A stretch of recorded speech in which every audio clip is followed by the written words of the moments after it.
Hey guys, welcome back. Today I'm going to be doing yet another first impression and review on another foundation.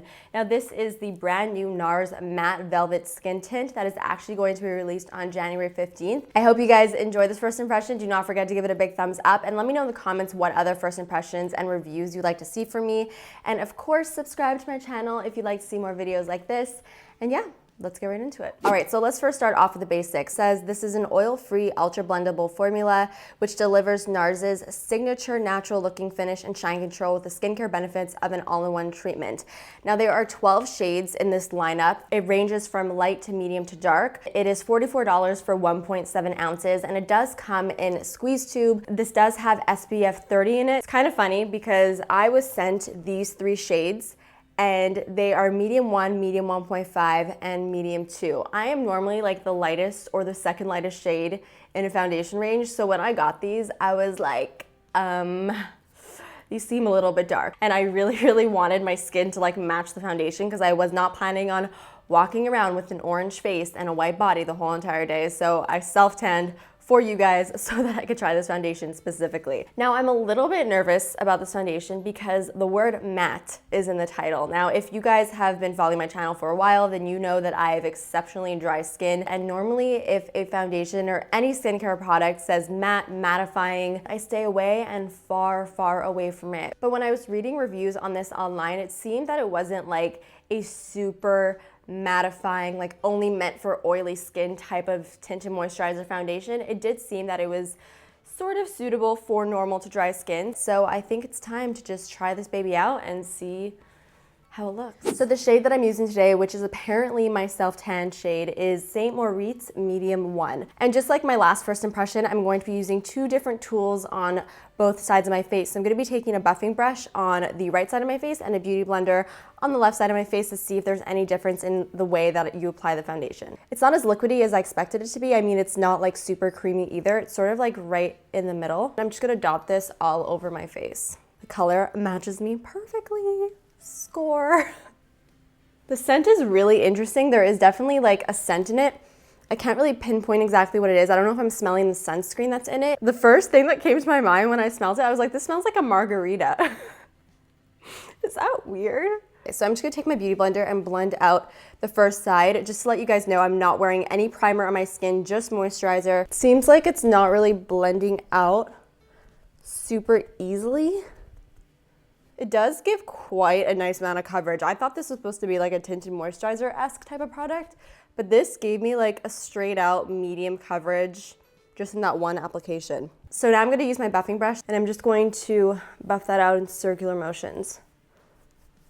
I think I actually like the way it's blending out more with the brush. The brush blended it out easier, but the beauty blender side looks better. This side just like sort of skipped over some areas. It's a little bit patchy, whereas the beauty blender is just a little bit more uniform. It's definitely not a flat matte. It still has a little bit of a sheen to it. I would say this is close to like a satin finish. So I'm taking a little bit more of my beauty blender and just gonna put it on my cheeks because that's what gets the most red, and let's see if we could just build that up. It is definitely buildable. Yeah, for sure. On my first impression, this looks like it gives a really solid medium to full coverage. It did set down completely. Like, I does not even feel like I need to set this with powder. If I were to set this with powder, it would go really cakey really quickly, so I'm not going to do that. So I just finished applying the foundation. I'm now gonna go off camera and apply the rest of my makeup. So from afar, like when I look at myself in my large mirror, I love the way my skin looks. I think it just looks really like perfect and airbrushed, but from close up, it looks a little dry. Right now it is 12:14 in the afternoon, so I'm just going to do my thing, do whatever I have to do today, and I'll check in throughout the day and let you guys know how my face is doing. And then at the end of the day, I'll let you guys know my final thoughts. So see you guys later. I looked at my skin in the mirror and I was really impressed with what it looked like. It looked like velvet. The only thing that I'm not such a fan of right now is I find that it's settling a lot in like my smile lines and it looks a little bit cakey. So now I'm gonna take a flash test because this does have SPF 30 in it, and I figured that would probably be helpful to see if it does have flashback. So I just took the flash test and it didn't look like it had any flashback. If anything, it looked pretty good. So far I am liking it, but I'll check in with you guys in a few hours. So I wanted to come up close so you guys could see exactly how my skin looks after 5 hours of wear. So I'm very conflicted about this foundation. Every time I would catch a reflection of myself in the mirror, I would just be like, oh, whoa, my skin is looking like really good today. However, the foundation sort of built up and cracked a little bit around my nose area, so it just looks really, really dry. It also settled a lot in my smile lines. I also find that this foundation looks very makeup-y. Like, it really looks like I'm wearing a lot of makeup on my face. If you have normal skin and you like a velvety matte finish, you would really like this foundation. And if you have oily skin, I feel like this would work amazing for oily skin. And I could sort of tell that if you had a little bit more oil and moisture to your skin, this would probably sit even better on the skin. But you know, it's always interesting to see how these velvet matte foundations work on dry skin, and this was my experience, and I gotta say, I definitely don't hate it. The only real problem that I have with foundation is I find that it cracks in certain areas, like around my nose, around here, a little bit on my chin. I feel like that's just because that's where I'm the driest. Even taking pictures with it looks really, really good. Even though it does have SPF in it, I did not really notice any flashback whatsoever. So I think even for events, this foundation could be awesome. I feel like this foundation would work even better for my skin if I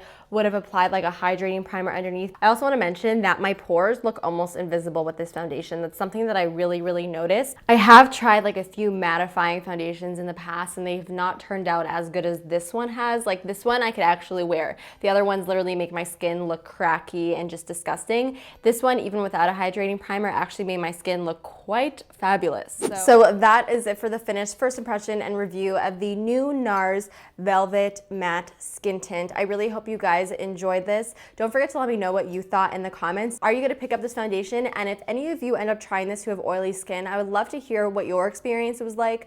And if anybody who tries this who also has dry skin like me, let me know what your experience was like as well. I love always hearing from you guys. It always makes my day. Do not forget to give this video a big thumbs up if you would like to see more first impressions and reviews, and subscribe to my channel for more videos like this. I love you guys so much, and I will see you next time. Bye! Hey guys, welcome back. Today I'm going to be doing a video that has been requested from me